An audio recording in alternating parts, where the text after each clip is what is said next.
Hey, what is up guys? This is Nishi from MST.TV here, back with another Market Watch episode. Today we're going over a few other odd cards that we've noticed trending recently. Of course, with Phantom Nightmare still only being a couple of weeks old, there's always more and more things that are being tested, and with YCS Las Vegas right around the corner, we should expect these to continue popping up over the next several weeks, and with that, naturally, we're going to continue to see buyouts and price spikes all over the market. Let's get started. Kicking things off, we're looking at Low, Prayers of the Voiceless Voice. Low is a starter for the Voiceless Voice strategy, and it's actually probably the most important card in the deck. It can be used as the whole tribute for certain ritual summons. It places a Voiceless Voice spell or trap from your deck to the field, and it's able to summon itself back from the graveyard as well. Right now, most people are calling Snake Eye Fire King a tier 0 or tier 0.5 deck, and in the limited results that we've seen thus far this format, the deck has certainly been dominant. However, Voiceless Voice is actually able to compete with Snake Eye Fire Kings being one of the next most represented decks. We've recently seen the strategy add a branded package consisting of Branded Fusion and Fallen of Albaz, as well as some extra deck monsters, as a way to help get Low into the graveyard and add to the end board, and it's actually a pretty solid strategy. Price-wise, Low was obviously really expensive at Sneak, and it has remained one of the most expensive cards in the set even now. After its release, it did look like Low was going to come down a lot, as we saw it hit a low of around $60 per copy. Since then, however, the card has rebounded quite a bit, as you guys can see on the graph here, to where it's now between $75 and $80 each.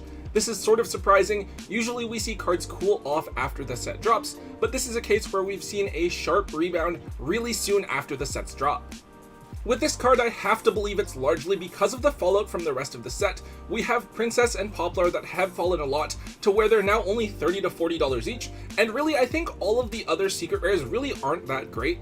In fact, after Low, the next most expensive secret is Vitos, the TCG exclusive card at $15, and I would certainly argue that that should be much cheaper as well. However, with such low values for everything in the set, vendors and players that have opened cases don't want to sell off at such a big loss, and so the prices are a bit higher than they should be.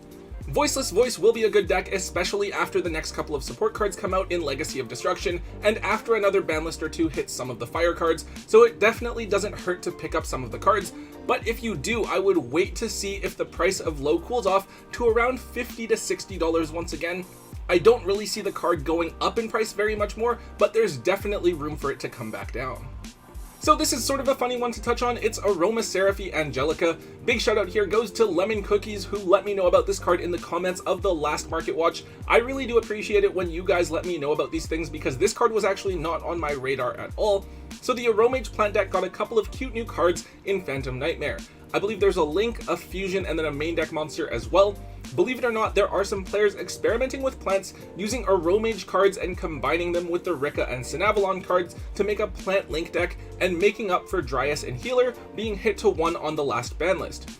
Angelica here is actually a crazy broken card. It's a level 1 tuner with 2 different effects. One, you can discard it to gain life points equal to the attack power of an Aroma monster in your graveyard, and then 2, if you have more life points than your opponent and you control an Aroma monster, you can special summon this card out of the graveyard as well. I feel like in any other deck, a card this useful would just be absurdly broken, but this card being a common from a historically underwhelming archetype has caused it to go unnoticed. Price-wise though, we can see a pretty big bump up in this card's price recently. It only has one common printing from back in Invasion Vengeance, which was around 2016, so this is an 8-year-old common with only one printing available. This card has basically gone from being 25 or 50 cents to now being worth a solid $3 to $4 each. As far as impact goes, I've seen some people trying out all of the different plant stuff. I haven't seen anything that makes me like really scared of it or think that it's going to be top tier this format. However, for those of you that have a bulk bin or anything like that at your locals, or if you just have a bunch of bulk at home, this is a great card to go and try to dig up, since you should be able to find quite a few of them, and at the very least you should be able to move a playset for like $5 to someone who's looking to build the deck. Alright, so this is a really obscure card. It's called Magical Spring. Landon Oliver let me know about this card a couple of days ago. Big shout out to him for letting me know. This is an old card that came out back in the same set as Construct, so it's something that's quite old, and it's something that has seen hype several times over the last few years, but has never really made it onto the competitive scene. This is a quick play spell where you draw a card for each face-up spell or trap your opponent controls, and then you discard 1 for each face-up spell or trap that you control. Now theoretically, against Snake Eye Fire King, this lets you draw 3 cards. one for the IP or Arvada in the spell trap zone, and then one for each sanctuary and island, and then you do discard one because Spring itself is still face up on the field, and better yet, you can do this during the draw phase in order to play around Droll.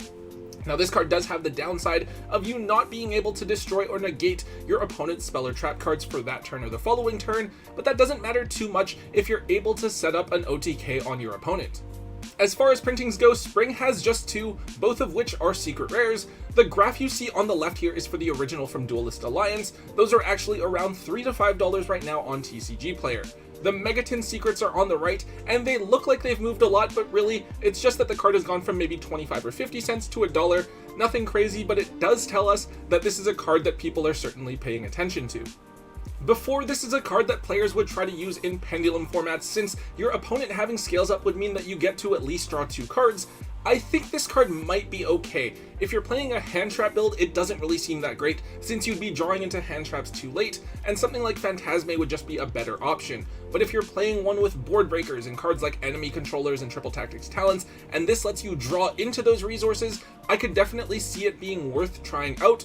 For now, I'd definitely suggest just picking up the 10 reprint secret rares for just $1 each, just in case the card does start to see more play.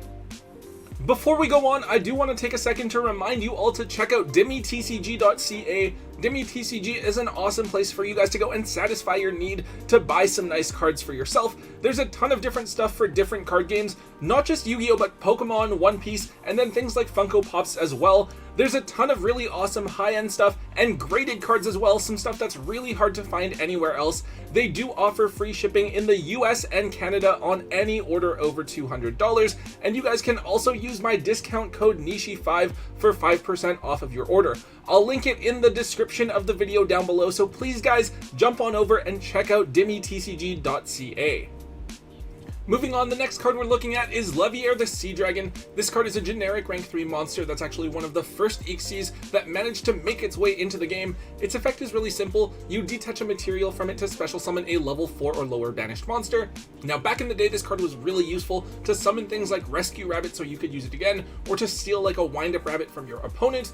More recently, the card was used in Phantom Knights as a way to summon back a banished monster that you could then link off.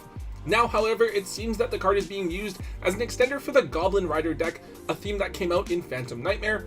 They're a rank 3 focus deck that's really able to spam the field with monsters, and Levier can be a free body that cycles a resource back out of your banished pile.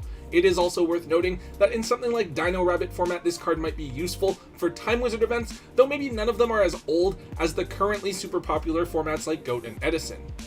Levier has a few different printings, but the thing with all of them is that they're trending upwards gradually and have been for the last couple of months. The really notable price spike is with the Ultimate Rare. These were around $30 to $40. The TCG Player graph on the top left shows them just under $50 each, but right now if you want to buy one, you're going to have to spend about $75 on TCG Player, though we haven't really seen any moving at that rate. All of the other printings are still relatively cheap. There's an Ultra, Super, Common, and Shatterfoil. Most of the lower end printings have gone from being $1 to now just being worth $2 to $3. Levier is one of those cards that just always seems to come up every couple of years. Its effect is so generic and the card is so splashable, it doesn't restrict you into anything, and it doesn't even negate the effect of the monster that it summons, so it's something that a lot of different decks will be able to try and abuse.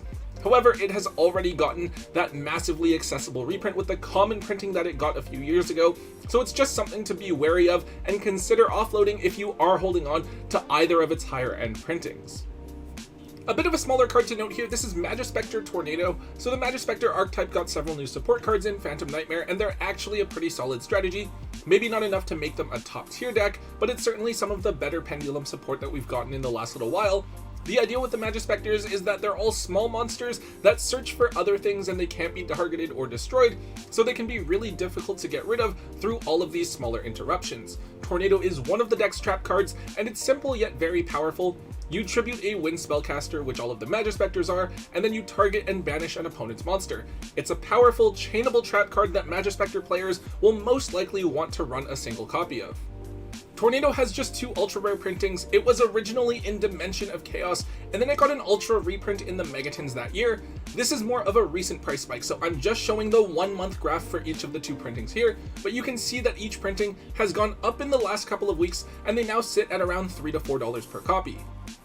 However, we should note that this card actually got a common reprint in OTS Tournament Pack 24, something that a lot of players may definitely overlook, especially if you don't attend tournaments or your locals regularly. The original first edition printings will probably retain some value since they are the original, but the Unlimiteds and then the tin reprints should definitely go back down to being $1 each. It may be a bit difficult, but you could consider trying to offload these cards now if you can, while it's still worth a couple of bucks just to try to get some value out of them. So here's a fun one. The next one here is Monster Reborn, specifically the Lost Art Ultra Rare version. So it has been a while, but Monster Reborn is actually finding a way to be relevant in the game once again. In the Snake Eye Fire King deck, Monster Reborn can be an incredibly useful extender since it can summon a monster out of either player's graveyard. Sure, you could revive your own Snake Eye Ash or something like that, and that's still really strong. However, in the mirror matches, you can revive your opponent's Promethean Princess, stopping them from using its graveyard effect and giving you the Promethean Princess on field effect, or you could revive your opponent's Snake Eye Ash rather than your own, potentially not giving them any valid targets to revive with their Flamber's Dragon. That said, Monster Reborn is a super legit tech card right now that some players are running in the main board. In terms of price, it's a bit wonky right now, and not all of the data seems to be coming through on the graphs here. Now, the graph on TCG Player over the last 3 months shows that the card hasn't really moved. Yes, it looks like a price spike here, but it's actually just gone from like $35 to $37, a really small percentage increase, not really what I'd consider movement. However, if you go to the sold listings, we see a few copies that have recently moved at $45 to $50, and then if you go down to the currently available near mint copies, there's a few foreigns that you can grab for like $25 to $40, but the cheapest available English ones are all the way up at just under $60. Now, this card, being one of the oldest cards in the game, has a ton of different printings. It's a really easy card to just go and find one. If you're looking for a nice budget alternative, I think the secret rares from the 2019 Megatins should still only be $1 or $2. However, the Lost Art printing is really unique. It's the only one with this card art, and that first wave of Lost Art cards came out back in 2018, that first set coming with the Exodia cards. I don't know, with the Lost Art cards, I was actually really afraid of them reprinting all of the different Lost Arts as secret rares and kind of re-waving them, so I never went out and invested in them necessarily, but I do have all of them that I've, accumulated over the years, or they're included in a collection that I bought, just sitting in a 4-row, and I think I might have a couple of these in there. That said, it's only those early Lost Art cards that have really retained value, but if you have this card sitting around and you don't have any real attachment to it, I don't see why you wouldn't try to offload it now while it's at an all-time high. And finally, the last card we're talking about is Raid Raptor Arsenal Falcon. This is something that we've talked about several times in the last year or so. This is a generic rank 7 monster that special summons a level 4 winged beast monster from your deck. Now, early on, Kashtira players would use this to special summon Barrier Statue of the Stormwinds out of the deck until it was banned. After that, we saw it being used by several different Kashtira decks, but instead it was to summon out Zephyros the Elite, who could then be used with Riseheart to make a rank 4 monster such as Abyss Dweller. Now, Arsenal Falcon is pretty popular once again. Kashtira is a big reason because it's probably the best deck in the format right now that's able to use Dimension Shifter at the moment, and D-Shifter is really good against Snake Eye Fire Kings. In fact, I think I saw someone running a list that uses this card to summon out Sacred Crane, since they valued drawing a card over Zephyros' ability to summon itself out of the graveyard, which is kind of interesting. But I assume that this card is also useful in Raid Raptors, of course, which got several new support cards in Phantom Nightmare, though I'm not too sure about exactly how they go about making this card or where it fits into their combo lines. Despite seeing several waves of hype before, this card is currently at an all-time high. Looking at the 1-year graph, which is on the left side, we can see that its price has actually been pretty volatile, with the card seeing some play every now and then, and spiking as a result. It would frequently go from being $1 or $3 up to as high as $7. However, just this past week or so, we've seen the card shoot all the way up to the $15 mark, which you guys can see from the 1-month graph on the left, with a lot of copies being sold and very few remaining available on TCG Player. This card has just one super rare printing, and it is from Rise of the Duelist, which is a pretty old set by now, one that was really hard to find and open because it contained such big cards like Forbidden Droplet and Triple Tactics Talent before they ever got reprinted. Now, to me, it's kind of weird to see this card had such a significant price spike because of Kashtira and Raid Raptors of all things, right? Especially because they're not exactly two of the most meta-relevant decks. If you guys know of any other reason for this card seeing so much attention, make sure that you let us know down in the comments section. But for now, if you guys do own like a few copies of this card, maybe keep like 1 or 2 copies for yourself if you're playing Raid Raptors or Kashtira, but I'd definitely taking a bit of a cut and just offloading them while you can, just in case it does get that reprint. Alright guys, that is all we have for today's episode. The game is really interesting right now. I think there's a ton of changes gonna happen over the next couple of weeks, especially after YCS Las Vegas, when everyone busts out all of their secret texts and stuff and like preparation. That's really gonna set the tone for the next couple of months. Anyways guys, if you did enjoy today's Market Watch, please make sure you let me know by hitting that thumbs up button. Make sure you leave a comment in the comment section down below. Hit subscribe if you haven't already, and until next time guys, don't forget to hold on to your MST.TV.